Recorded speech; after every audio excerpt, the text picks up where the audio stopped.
Sekali lagi saya ucapkan terima kasih kepada rekan sekalian yang telah membantu dan sukses bersama dengan saya, sehingga saya dalam jangka waktu 2 tahun kurang lebih menjadi Kapolres tidak ada teguran dari pimpinan.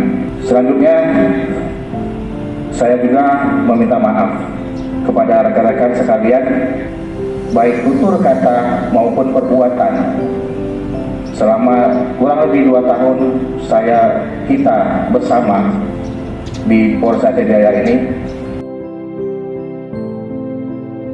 kepada para senior, mohon izin saya titip diri sebagai amanah dari Kapolres Aceh Jaya. Semoga ke depan apa yang telah dirintis oleh Bapak Harwan Amir, apa yang telah diupayakan, diusahakan, dikerjakan bersama-sama dengan rekan-rekan, itu dapat kami lanjutkan dengan lebih baik, lebih sempurna, dan lebih maju untuk kejayaan Aceh Jaya.